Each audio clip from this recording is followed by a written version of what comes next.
Hello everybody, so in this video we will be looking at how to detect a cycle in a linked list. So let us suppose this is our linked list where the last element is not pointing to null, instead it is pointing to, the last node is pointing to some other node. It can be first node, second node, third node, other node, that it forms a cycle. So how do we find out that is a linked list is a cyclic or acyclic, that is a linked list forms a cycle or not? So what we will do, we will make two node pointers, two pointers. One will point to node, both will point to head. So this is our head, so let us name pointer 1 and pointer 2. And as same as in the last video we did for the finding the middle element, what we will do, we will move one pointer at one step and another pointer two step. So after the first iteration, pointer 1 will be here and pointer 2 will be here. Okay, so now in the next iteration, pointer 1 will be here and pointer 2 will be here.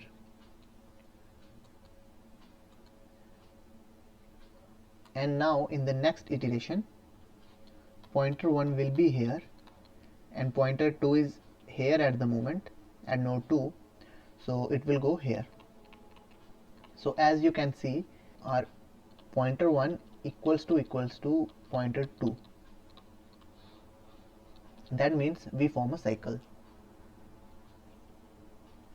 Now if we go for the example where there is no cycle, so this is our pointer 1 and this is our pointer 2. 1 we will move it one step, it will come here and it will go here. But in the next iteration, our pointer 1 will come here, but our pointer 2 will be null. So the loop terminates and we don't see that pointer 1 equals to pointer 2. So that means we don't have a cycle. So now if we code this, the code will be real simple. So let me just open my IDE. So here in the IDE, I have a code. In the main, I am creating a head node and I'm giving head node the value 0 and the head next is null. Now I'm running the for loop 5 times and adding the value, like I'm adding 0, 10, 20, 30, 40, 50, and here is the code for adding at the end. If you don't know how to add the values at the end, I will give you the playlist in the cards, you can just watch it. Then I'm adding again, that is I'm just creating a link so that it forms a cyclic type of linked list. Now I'll write the function. So I'll do something like this: if is cycle. So if there is a cycle, I'll pass the head. If there is a cycle, I'll just print yes, else I'll print no. So let me write the function. So it will be a boolean, bool is cycle node star. I'll pass the head.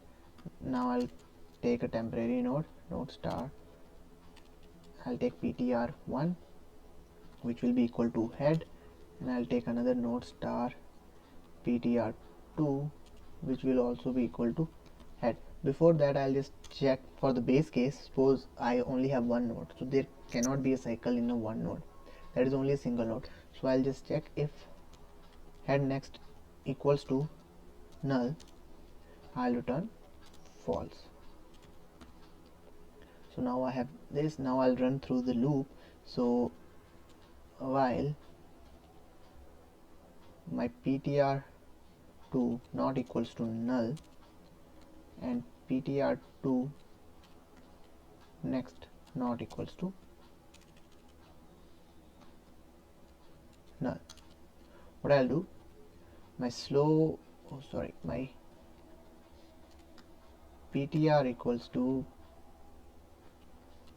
ptr next, it is ptr1, and my ptr2 equals to ptr2 next, and I'll then check if my ptr1 equals to ptr2.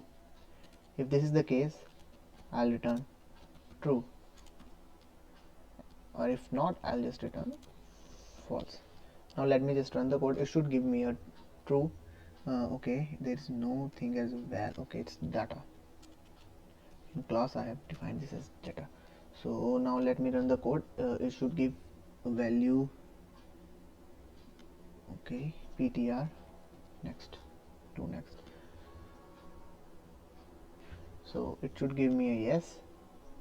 Okay, so we got the output as no. That is because here in our add again function, our ptr next is pointing to null again.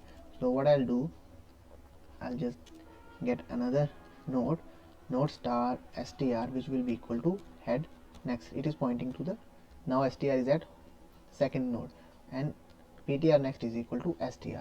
So now when we run this code, we will get a yes. So before that, what was happening is, suppose this was our linked list with 0, 10, 20, previously like this. Okay, so what we were doing, we take a temp, we iterate till here, till temp next is not equal to null, and we made a node, another pointer node pt, and we gave it the value 1000. And we, what we did, that null's next equals to ptr's next equal to null, and we joined these two, but in the end it is still pointing to null. There is no cycle, that's why we got a no. Now in this case, we should get a yes, as our ptr is not pointing to null, now it is pointing to this node. So as you can see, we got a yes here for the second case. So the cycle detection algorithm is very simple. We just take two pointers, and one moves twice and one moves at a one time at a one step, and if they meet, then there is a cycle. Thank you for watching the video, and if you enjoyed the video, do hit that subscribe and like button.